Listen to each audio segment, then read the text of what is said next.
Sunday, August 20th, 1989.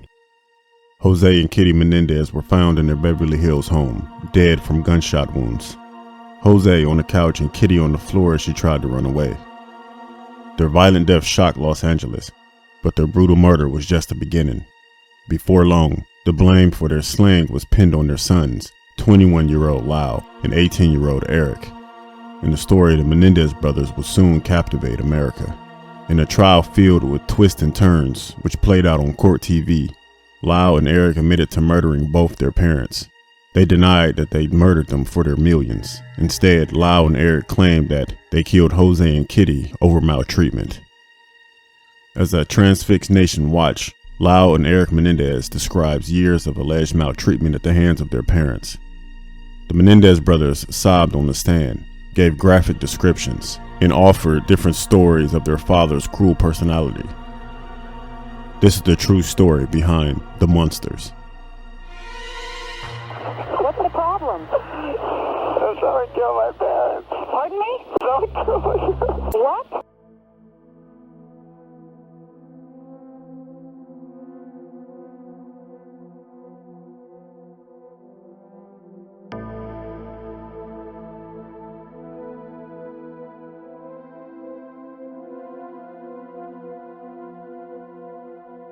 As children, Lyle and Erik Menendez seemed to have it all. Born in 1968 and 1970, the two boys grew up in a wealthy New Jersey suburb with their parents, Jose, a self-made Cuban immigrant, and Kitty, a former beauty queen. But the Menendez brothers later claimed that their picture-perfect childhood was all a facade, which hid some extremely dark truths.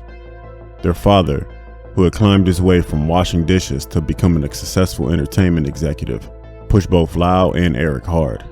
According to the Los Angeles Times, Jose wanted his boys to be tennis stars and even hired private coaches for lessons. He demanded excellence from both his sons and their coaches, one of whom quit in frustration. Jose was intense off the tennis courts too. The Los Angeles Times reports that he expected his sons to be able to hold conversations about topics like international politics and sometimes gave them hour-long lectures. What's more is the Menendez brothers also later claimed that Jose abused them in many different ways.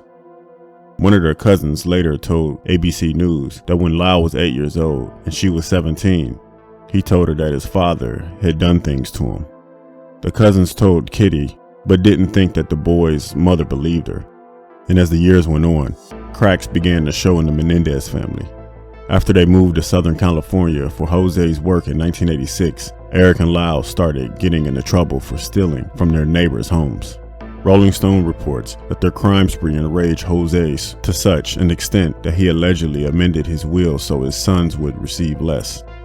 According to ABC, he was even thinking about removing his sons from his will entirely. But before Jose had a chance, he and his wife would be brutally killed.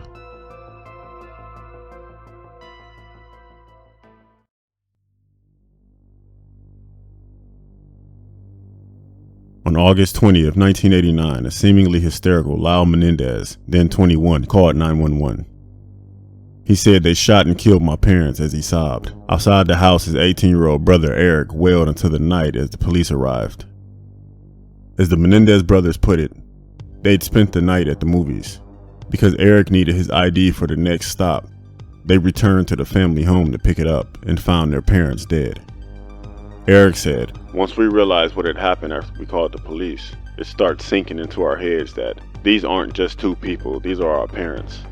Jose had been shot at least 5 times on the sofa, sustaining mortal wounds to the head, along with wounds to the arms and legs. Kitty, who apparently tried to flee from her assailants, had been shot 10 times.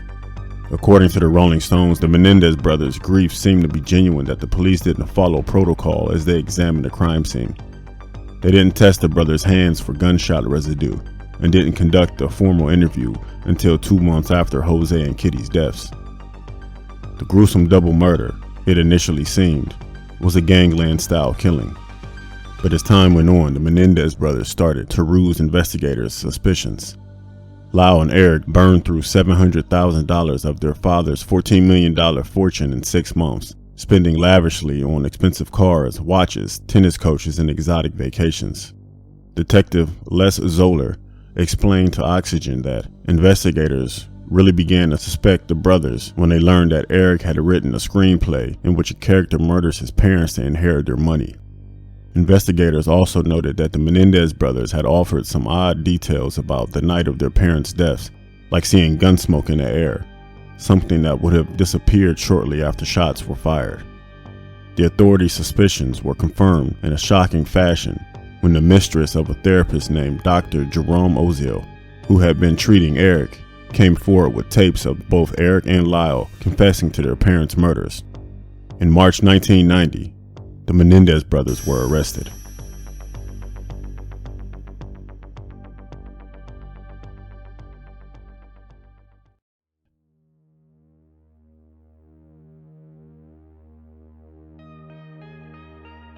While arguments continued over whether or not Ozil's tapes were admissible in court, Erik and Lyle Menendez's trial captivated the nation. In 1993, the case played out on court TV and brought the drama of the Menendez brothers straight to America's living room. Both brothers claimed that their father and mother abused them in multiple ways. Despite these revelations, the prosecution maintained that the Menendez brothers had killed their parents in cold blood for their money. The California Supreme Court ruled that the taped confessions were indeed admissible in court, and investigators found that the brothers had bought the guns they used during the murder with a stolen ID. What's more, is Lyle had told his friend that he had deleted his father's amended will shortly after his death. Though both brothers' trials ended in mistrials in 1994, they went back to court in 1995 for a retrial, where videotaping was banned, and they were each found guilty for first-degree murder in 1996. The Menendez brothers were then sentenced to life in prison in Richard J. Donovan Correctional Facility, where they remain to this day. Whatever their motive, the case of the Menendez brothers remains one of the most captivating true crime tales of the 1990s. Theirs is a story of revenge, greed, and violence, and it offers the haunting reminder that, at the end of the day, no one knows for sure what happens behind closed doors.